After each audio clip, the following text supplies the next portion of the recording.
Would you sign away your appendix just to be allowed to live somewhere? Would you accept that the nearest hospital is over 600 miles away, across a frozen sea? On this planet, there are places where the ordinary terms of human life do not apply. No roads, no doctors, no escape after dark. Where the mail arrives by mule, the ground tries to swallow you whole, and the sun itself is the enemy. These are not relics of a forgotten past. People live in these places right now, today. They raise children, run markets, pray in churches, and go to sleep every night in conditions that most of the world would simply refuse. This is the story of the settlements that should not exist, but do. La Rinconada, Peru, looks like a city from the edge of a nightmare. Sheets of rusted metal cling to a frozen glacier at more than 16,700 feet above sea level, making this the highest permanent human settlement on Earth. Higher than most commercial aircraft cruise, so high that the oxygen here is roughly half of what exists at sea level. Every morning, miners climb for over 30 minutes just to reach the entrance of the tunnels, carved directly into the glacier above town. Inside, they walk another 1,500 feet into the dark, where oxygen grows even thinner and toxic gases rise from the rock around them.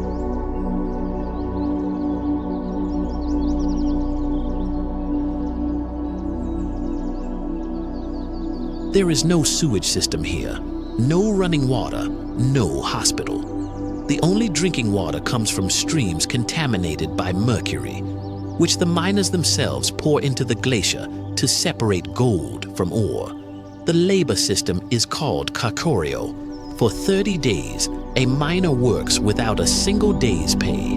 On the 31st day, he is allowed to carry out whatever ore he can hold in his arms. That is his salary, a gamble made with his body. Life expectancy here is estimated at just 30 to 35 years, less than half the national average of Peru. The city is sometimes called La Ciudad Sin Ley, the lawless city, and still, tens of thousands of people continue to arrive because the mountain holds gold. And for people with nothing, even a small chance at something is worth everything. Supai, Arizona, USA, 8 miles from the nearest road. 3,000 feet below the canyon rim, completely unreachable by car. This is Supai, the most remote community in the contiguous United States and the only place in the country where the Postal Service still delivers mail by mule. Every letter, every package, every sack of flour, everything that enters or leaves this village must travel 8 miles down a steep, narrow canyon trail on the back of an animal. Each mule carries up to 200 pounds of cargo per trip. Around 200 people live at the bottom of this canyon. They are the Havasupai, the people of the blue-green water, and they have lived on this canyon floor for more than 1,000 years. The waterfalls that surround the village are among the most beautiful on Earth. But beauty does not prevent flash floods, which can sweep through the canyon without warning, turning the same waterways that sustain life into walls of moving debris. There is no high school in Supai. When children reach the end of 8th grade, they must leave. Boarding schools in cities hours away across terrain their parents cannot follow by car. The canyon gives. The canyon also takes. The Havasupai have always known both.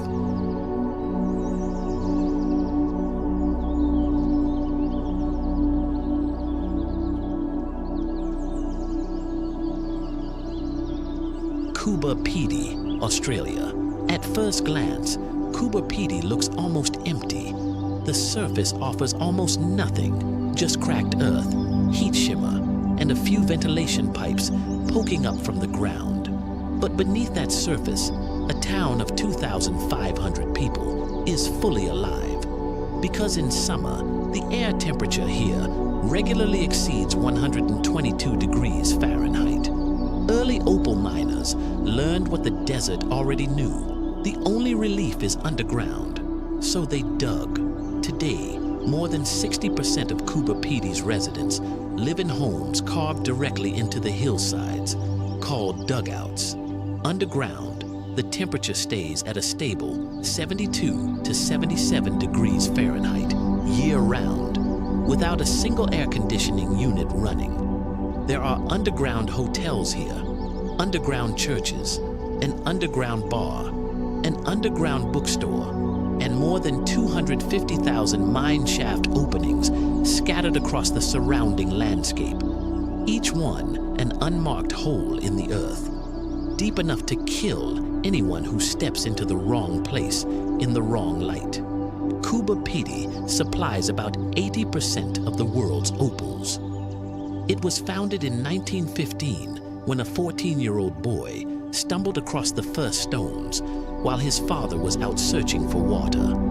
They found gemstones instead and built a city underground to keep them, Tristan da Cunha, South Atlantic. If you want to reach the most isolated human settlement on Earth, you begin in Cape Town, South Africa. Then you sail for 6 days across open ocean. You are not going anywhere famous. You are going to Tristan da Cunha, a volcanic island in the South Atlantic, where the nearest other humans are 1,732 miles away.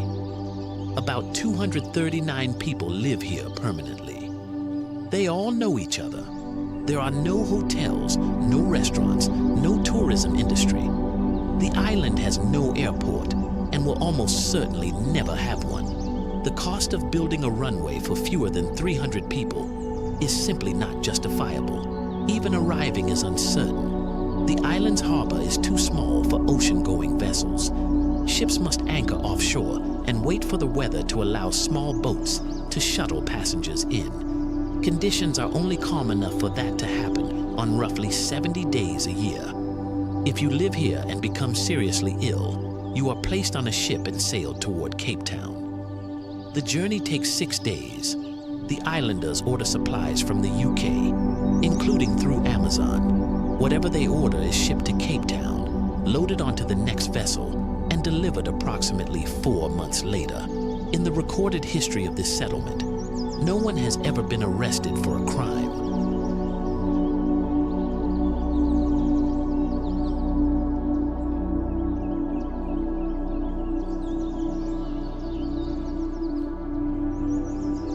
Itoki-Kortormite, Greenland. Itoki-Kortormite sits on the coast of Greenland, beside the world's largest fjord system, and at the edge of the world's largest national park. A protected wilderness nearly the size of Western Europe, where the only human presence is a small Danish naval sled patrol. The town itself holds just 452 people. For roughly 9 months of the year, the sea around it freezes solid. During those months, there are no ships. The only way in or out is by helicopter from a settlement 40 kilometers away. It's self-accessible only by helicopter or snowmobile. The residents live by hunting and fishing. Polar bear, muskox, seal, narwhal. These are not traditions kept for tourists. They are the economy. But the ice is thinning. Each decade, the hunting window shrinks. Animals that once crossed the frozen sea can no longer reach the island the same way. The food that this community has built its survival on is becoming harder to reach with every passing season. The town's 452 residents are watching their way of life melt at a pace they can measure in their own lifetimes. And most have nowhere else their language, their knowledge, their identity belongs. Xinjiang Underground, Canal Towns, Turpan Basin, China. The Turpan Basin in northwestern China holds 3 of the country's most extreme records. The lowest point, the hottest temperatures, the driest air. In summer, the air temperature can reach nearly 122 degrees Fahrenheit. The surface of the sand, absorbing direct radiation, climbs to around 176 degrees, hot enough to cook an egg on the ground without fire. And yet, for over 2,000 years, people have grown vineyards here, grapes so sugar-dense from the extreme heat that they need only be hung in special ventilated drying towers for the desert wind to turn them into raisins on their own. The secret beneath all of it is called the Carrez, an ancient system of underground canals stretching for more than 3,170 miles, dug entirely by human hands beneath the desert floor. The tunnels tap meltwater from distant mountains, carrying it underground through the heat so it does not evaporate, delivering it directly to farms and homes below. But the basin is also split by winds powerful enough that in 2007, a single storm overturned 11 fully loaded train cars on the tracks below the mountain pass. The people of Turpin built a civilization from water they could not see against heat that should have made it impossible. The tunnels beneath their feet are older than most nations. Pitcairn Island, South Pacific. Pitcairn Island is 3.2 kilometers long and 1.6 kilometers wide. It has no airport, no harbor. The nearest inhabited land is hundreds of miles away, and it is home to the smallest national jurisdiction on Earth, a population that, in recent years, has hovered somewhere around 40 to 50 people. Every supply ship is an event. Residents row out to meet it in a longboat, transferring goods by hand in open water because the cliffs make any direct landing almost impossible. Pitcairn was originally settled in 1790 by the mutineers of HMS Bounty, men who had seized a British naval vessel and sailed into the Pacific to vanish. Their descendants are still here. Today, the island survives partly through the sale of honey, handicrafts shipped out on those rare supply vessels, and a small but growing marine research base that opened in 2024, drawn by some of the clearest, least disturbed ocean waters on the planet. 40 people, one island, no road out, and yet they stay. Longyearbyen, Svalbard, Norway. The sign at the edge of Longyearbyen does not say welcome or speed limit. It says you are now entering polar bear territory. Carry a weapon. This town sits at 78 degrees north latitude, less than 700 miles from the North Pole. And it is one of the northernmost permanent settlements on Earth. There are more polar bears on Svalbard than there are people. Anyone leaving the settlement boundary is legally required to carry a rifle. Not recommended, required. From late October to mid-February, about 120 days, the sun does not rise, not once. Residents go to work in the dark, eat meals in the dark, and go to sleep in the dark. Hidden inside a nearby mountain is the Svalbard Global Seed Vault, a frozen archive containing seeds from nearly every crop variety on Earth, maintained here because the permafrost ensures it stays cold, even if all mechanical cooling systems fail. The town that requires a gun to take a walk is also quietly guarding the genetic future of global agriculture. About 2,400 people live here from dozens of different countries. When someone dies, they are sent back to their home country for burial because the permafrost preserves bodies intact, including any pathogens those bodies may carry. Even death cannot stay. Villa Las Estrellas, Antarctica. Before you are allowed to live permanently in Villa Las Estrellas, a doctor will remove a part of your body that is giving you no trouble at all, your appendix. Even if you are completely healthy, even if you are a child. The reason is not superstition. The nearest hospital capable of emergency surgery is more than 621 miles away across frozen ocean. In winter, a case of appendicitis in this place is not a medical emergency. It is a death sentence.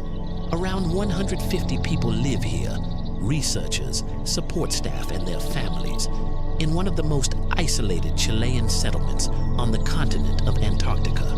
There is a school here, a bank, a post office. Children are born and raised at the bottom of the world. But the greatest fear in the coldest place on Earth is not the cold. It is fire. The air is so dry and the wind so powerful, sometimes exceeding 124 miles per hour, that water from a fire hose can freeze in midair before it reaches the flames. The settlement drills constantly for fire. Every building is separated by precise distances. Every resident knows the plan, because at the edge of the earth, fire spreads faster than help can arrive.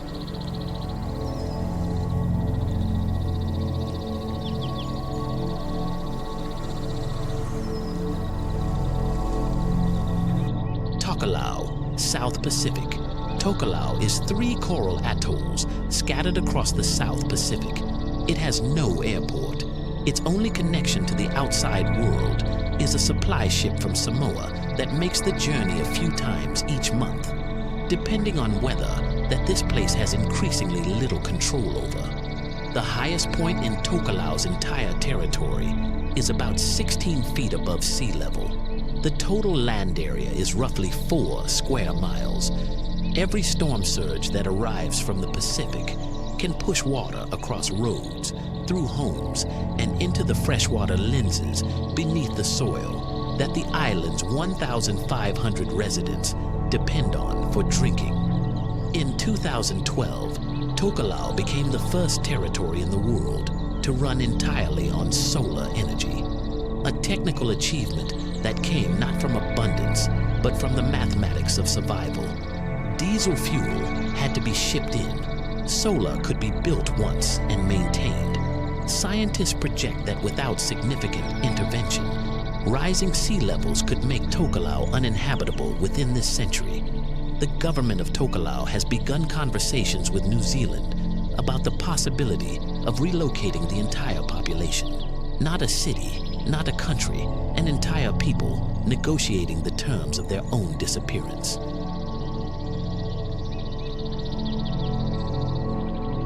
What all of these places share is not geography.